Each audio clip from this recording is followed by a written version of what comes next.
எல்லோரும் எப்படி இருக்கீங்க? ரொம்ப நாளாச்சு வீடியோ போட்டு. இப்போ ரோட்டுக்கடை காளான் எப்படி செய்யலான்னு பார்க்கலாம் வாங்க.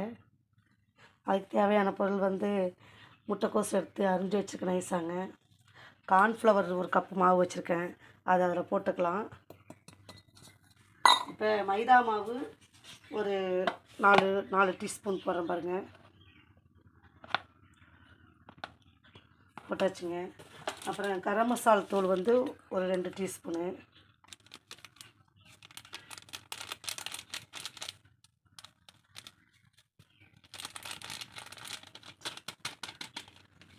போட்டாச்சுங்க. மிளகாத்தூள், தனி மிளகாத்தூள் 1 ஸ்பூன் போடுறேங்க. இது காஷ்மீர் மிளகாத்தூள். இது போட்டிங்கன்னா கலர் கொடுக்கும்.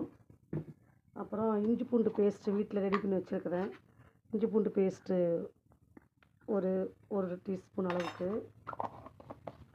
அப்புறம் 1 டீஸ்பூன் அளவுக்கு மஞ்சத்தூள் போடுறேன். அப்புறம் சால்ட்டு, உப்பு பாருங்கள், தேவையான அளவுக்கு உப்பு போடுறோம். இதெல்லாம் எப்படி பிசையும்போது பாருங்கள், எப்படி கெட்டியாக பிசைகிறோம்னு பாருங்கள். நல்லா இப்படி மிக்ஸ் பண்ணியாச்சுங்க. இப்படி நம்ம வந்து எண்ணெயில் போடுறதுக்கு இப்படி இந்த பேர் இருக்கணுங்க, அப்போ தான் உருண்டை பிடிச்சி போட கரெக்டாக இருக்கும் எண்ணெயில் போடுறதுக்கு. வாங்க எப்படி போடலான்னு பார்ப்போம். இதை வடையாட்ட தட்டி எடுக்கிறதுக்கு எண்ணெய் தேவையான ஊற்றிக்கலாம். நான் இப்போ 1 லிட்ரு போல் கடலை எண்ணெய் சேர்த்துக்கிறேங்க. நீங்கள் எந்த எண்ணெய் யூஸ் பண்ணீங்க சேர்த்துக்கோங்க. பாருங்கள், இப்படி எண்ணெயில் போட்டுக்கணுங்க. பகடா மாதிரி போட்டு கற்றுக்கணும். இது பகடா மாதிரியும் போட்டு சாப்பிட்லாம். பாருங்கள், இப்படி பகடா மாதிரி இருக்கும் பாருங்கள்.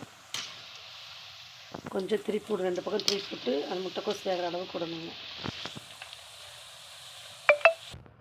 பாருங்கள், இப்படி பொரித்து எடுத்துக்கலாம் எல்லாத்தையும். அப்புறம் எப்படி காளான் செய்யலாம்னு பார்க்கலாம் வாங்க. தேவையான மசாலா ரெடி பண்ணுவோம். பாருங்கள், 2 ஸ்பூன் ஆயில் ஊற்றுறேன். எண்ணெய் காஞ்சது, வெங்காயம் போடுறோம். 1/2 டீஸ்பூன் மிளகு தூள் போடுறேன். வாசனை கிண்டிக்கலாம். இதில் 4 டீஸ்பூனு டொமேட்டோ சாஸ் ஊற்றுறேங்க. சோயா சாஸ் ஒரு 2 டீஸ்பூன். அதில் உப்பு போட்டிருக்கோம். இப்போ இதுக்கு தேவையான அளவுக்கு உப்பு. இப்போ பாருங்கள், ஒரு 2 டீஸ்பூன் கார்ன்ஃப்ளவர் மாவு போட்டு கரைச்சி வச்சுருக்கேங்க. அப்போ அதையும் அது கூட சேர்த்துக்கலாம்.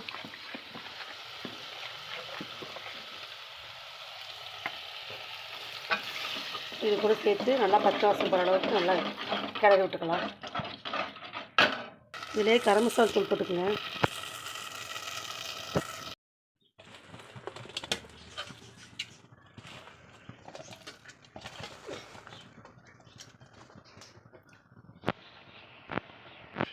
ரோட்டுக்கடை காளான் ரெடி ஆகிடுச்சு. இந்த வீடியோ பிடிச்சிருந்தா லைக் பண்ணுங்கள், கமெண்ட் பண்ணுங்கள், ஷேர் பண்ணுங்கள். நீங்களும் உங்கள் வீட்டில் செஞ்சு பார்த்துட்டு எப்படின்னு சொல்லுங்கள். தேங்க்யூ.